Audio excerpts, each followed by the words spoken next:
તમારા જીવનમાં સંતોનો સંગ થાય. વેદ દ્વારા, પુરાણો દ્વારા, શાસ્ત્રો દ્વારા, ગીતાજી દ્વારા જ્યારે જાગૃત ન થાય જ્ઞાન અને વૈરાગ્ય, ત્યારે શું કરવું? ભક્તિ મહારાણીનો આ પ્રશ્ન, અને આ જ પ્રશ્ન નારદજીનો સનત કુમારોને, જેની ઉંમર બહુ નાની છે, 5 વર્ષના બ્રહ્માજીના પુત્રો છે, પણ જ્ઞાનની અંદર ખૂબ મોટા. એટલે નારદજીએ સનત કુમારોને જોઈ અને નમસ્કાર કર્યા છે.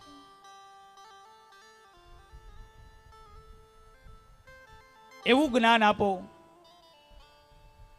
એવી કથા બતાવો કે જેનાથી જ્ઞાન અને વૈરાગ્યની જાગૃતિ થાય.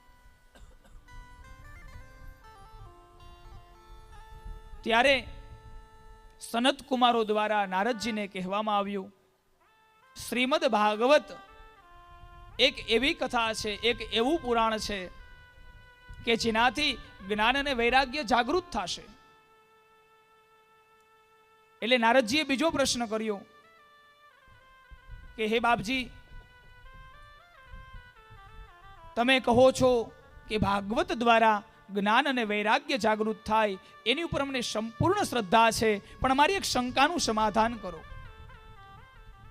વેદ, શાસ્ત્ર અને ગીતાજી દ્વારા જ્ઞાન અને વૈરાગ્ય ન જાગે અને ભાગવતથી જાગે, એનું કારણ શું?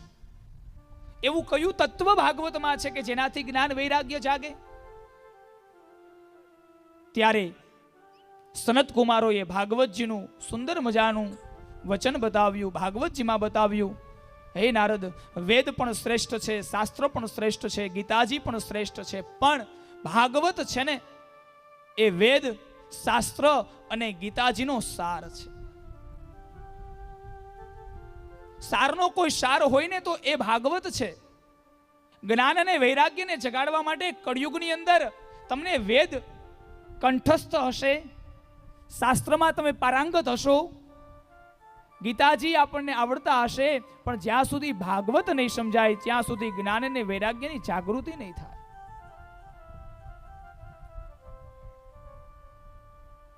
જ્ઞાન વૈરાગ્ય કદાચ જાગી જાય, પણ જ્ઞાન અને વૈરાગ્ય એકલા આવે ને તો સારા નથી લાગતા. ભક્તિ આપણા જીવનમાં એકલી આવે તો સારી ન લાગે. ભક્તિ, જ્ઞાન અને વૈરાગ્ય એ વિવેકની સાથે જો આપણામાં આવે તો જ એ સારી લાગે, તો જ એ પરિપક્વ લાગે, તો જે પરમાત્માના પદ સુધી પહોંચાડવાનું કામ કરે. આ ભક્તિ, આ જ્ઞાન, આ વૈરાગ્ય વિવેક સાથે જો આવે તો. ભક્તિ તો આપણે બધા કરીએ છીએ, પણ ભક્તિમાં જો વિવેક નથી તો એ ભક્તિ આપણા માટે નકામી છે. આપણે સવારમાં ઉઠી અને ભગવાન બાલકૃષ્ણ, આપણે વૈષ્ણવો હોય તો આપણે ભગવાન કાનુડાને સ્નાન કરાવતા હોય, સવારમાં આપણો દરરોજનો ક્રમ હોય, અને કોઈ સાધુ આવે, કોઈ અતિથિ આપણા આંગણે આવે, અને એ સ્નાન કરાવતા કરાવતા, ભગવાનને સ્નાન કરાવતા કરાવતા જો એવો વિચાર આવી જાય કે મારે પૂજાના સમયે જ આ બધા આવે, બસ આવો વિચાર આવે, સમજવાનું ભક્તિ છે પણ વિવેક નથી. એ ભગવાનની પૂજા છે, એ કરતા કરતા કોઈ સંતો આવે, કોઈ અતિથિઓ આંગણે આવે તો એ પૂજા કરતા કરતા વિવેક પૂર્વક એનું સ્વાગત કરવામાં આવે, એ જ ભક્તિ આપણી સાચી ભક્તિ છે. આપણે પૂજા કરવા માટે બેઠા હોય અને કોઈ અતિથિ સ્વરૂપે આવે તો એનો આવકારો, એનો વિવેક કઈ રીતે કરવો, એ જ્યાં સુધી આપણને ખબર નથી ત્યાં સુધી ભક્તિ એકલી છે આપણી. અને એટલા માટે મહારાષ્ટ્ર વાળા તો ભાગ્યશાળી છે, કારણ કે ભક્તિની જ્યારે વાત આવે ને, ઉત્પન્ના સો દ્રવિડે હમ, દ્રવિડની અંદર ઉત્પત્તિ, વૃદ્ધિ કર્ણાટકે ગતા, કર્ણાટકની અંદર ભક્તિ મહારાણી મોટી થઈ. ભક્તિ મહારાણી ભાગવતની અંદર બોલે છે, ઉત્પત્તિ છે તે દ્રવિડમાં, વૃદ્ધિ કર્ણાટકે ગતા, કર્ણાટકની અંદર મોટી થઈ, ક્વચિત ક્વચિત મહારાષ્ટ્રે, આ મહારાષ્ટ્રની અંદર ક્યાંક ક્યાંક જોવા મળે, પણ જીર્ણતામ ગુર્જરે જીર્ણતામ ગતા, ગુજરાતની અંદર જીર્ણ થઈ ગઈ. એટલે આનો એક અર્થ એવો બતાવ્યો આ શ્લોકનો કે ઉત્પત્તિ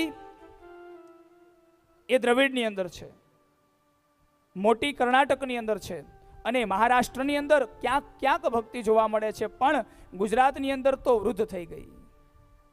આ ભક્તિ ગુજરાતમાં આવીને, હે નારદ, હું જ્યારે ગુજરાતમાં આવીને ત્યારે હું વૃદ્ધ થઈ ગઈ, અને જ્યારે હું વૃંદાવનમાં આવીને ગુજરાતની અંદર ત્યારે મને પાછું યુવત્વ પ્રાપ્ત થયું, પાછું હું યુવાન થઈ ગઈ, પણ જ્ઞાન અને વૈરાગ્ય જાગ્યા ને એના માટે આ દુઃખ છે. એક આધ્યાત્મિક અર્થ એવો બતાવ્યો આ જ શ્લોકનો.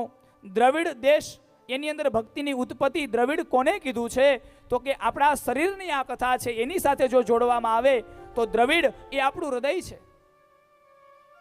સૌ પ્રથમ પહેલા ભક્તિનું સ્થાન આપણા હૃદયમાં છે. સનત કુમારોએ બતાવ્યું, ભક્તિ મહારાણી, તમારું સ્થાન છે ને એ દરેક વૈષ્ણવોના હૃદયમાં છે. તમે દરેક વૈષ્ણવોના હૃદયની અંદર બિરાજમાન છો. એટલા માટે ઉત્પત્તિ હૃદયમાંથી છે. આપણા હૃદયમાંથી ભક્તિની ઉત્પત્તિ થાય છે.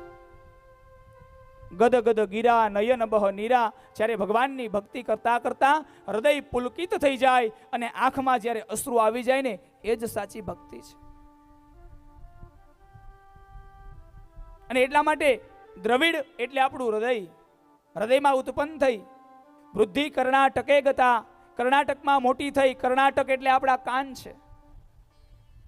આ સત્સંગ કાનેથી આપણે સાંભળીએ એટલે જે ભક્તિ આપણા હૃદયમાં હોય, ઉત્પન્ન થઈ હોય, પછી એ જ વખાણ ભગવાનના આપણે કાનેથી સાંભળીએ એટલે આપણી ભક્તિ છે ને એ દ્રઢ બને, મોટી થાય આપણી ભક્તિ.